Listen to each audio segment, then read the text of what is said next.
ಇನ್ನು ಸಚಿವ ಸ್ಥಾನಕ್ಕೆ ಆಗ್ರಹಿಸಿ ಮುದ್ದೇಬಿಹಾಳ್ ಬಂದ್ ಮಾಡೋದಕ್ಕೆ ಈಗ ಕಾರ್ಯಕರ್ತರು ಮುಂದಾಗ್ತಾ ಇದ್ದಾರೆ. ಶಾಸಕ CS ನಾಡಗೌಡ ಅವರಿಗೆ ಸಚಿವ ಸ್ಥಾನ ಕೊಡೋದಕ್ಕೆ ಒತ್ತಾಯ ಕೇಳಿ ಬರ್ತಾ ಇದೆ. ಇನ್ನು ಮುದ್ದೇಬಿಹಾಳ್ ಬಂದ್ ಕರೆಗೆ ಜನ ಉತ್ತಮ ಪ್ರತಿಕ್ರಿಯೆ ಕೂಡ ಕೊಡ್ತಾ ಇದ್ದಾರೆ. ಈಗ ಮುದ್ದೇಬಿಹಾಳದಲ್ಲಿ ಸಾರಿಗೆ ಸಂಚಾರ ಸಂಪೂರ್ಣವಾಗಿ ಬಂದ್ ಆಗಿದೆ. ವ್ಯಾಪಾರ ವಹಿವಾಟು ಸ್ಥಗಿತ ಆಗಿದೆ. ಸಂಪೂರ್ಣವಾಗಿ ಬಂದ್ಗೆ ವ್ಯಾಪಾರಿಗಳು ಬೆಂಬಲ ಕೂಡ ಘೋಷಣೆ ಮಾಡಿದ್ದಾರೆ.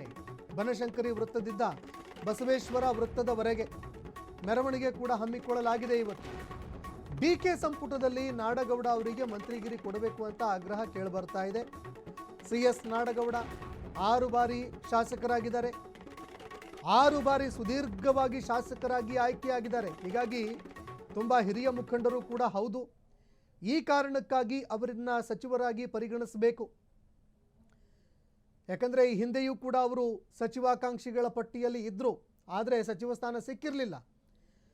2ನೇ ಬಾರಿಯ ಪಟ್ಟಿ ಏನಿದೆ ಅದರಲ್ಲಾದರೂ ಈಗ CS ನಾಡಗೌಡ ಅವರಿಗೆ ಸಚಿವ ಸ್ಥಾನ ಕೊಡಬೇಕು ಅಂತ ಬೇಡಿಕೆ ಇಡ್ತಾ ಇದ್ದಾರೆ ಅವರ ಬೆಂಬಲಿಗರು.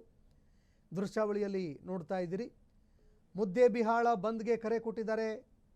ಇದರಲ್ಲಿ ಅವರ ಬೆಂಬಲಿಗರು, ಕೆಲವು ಸಂಘಟನೆಯವರು, ಅದೇ ರೀತಿಯಾಗಿ ಸಮಾಜದವರು ಕೂಡ ಇದ್ದಾರೆ.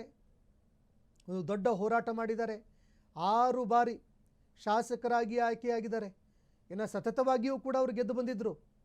ಹೀಗಾಗಿ ಸತತವಾಗಿ ಗೆದ್ದು ಬರುವಂಥದ್ದು ಸಾಮಾನ್ಯ ಅಲ್ಲ. ಅಂತಹ ನಾಯಕನನ್ನು ಕಡೆಗಣಿಸಬೇಡಿ, ಸಚಿವ ಸ್ಥಾನ ಕೊಡಿ ಅಂತ ಇದೀಗ ಒತ್ತಾಯವನ್ನು ಮಾಡ್ತಾ ಇದ್ದಾರೆ. ನಾವು ಕಾಂಗ್ರೆಸ್ ಪಕ್ಷಕ್ಕೆ ಸಾಮೂಹಿಕವಾಗಿ ನಾವು ರಾಜೀನಾಮೆ ಕೊಡಲು ಸಿದ್ಧರಾಗಿದ್ದೇವೆ ಎಂದು ತಮ್ಮಲ್ಲಿ ಹೇಳಿಕೊಳ್ಳುತ್ತೇನೆ. ನಾವು ಕಾಂಗ್ರೆಸ್ ಪಕ್ಷಕ್ಕೆ ಮುದ್ದೇಬಿಹಾಳ ವ್ಯಾಪಾರಸ್ಥರ ಪರವಾಗಿ ಅಪ್ಪಾಜಿ ನಾಡಗೌಡ ಮಂತ್ರಿ ಸ್ಥಾನ ಕೊಡಲು ನಮ್ದು ಯಾವಾಗಲೂ ಸಹಕಾರ ಇರ್ತೈತಿ.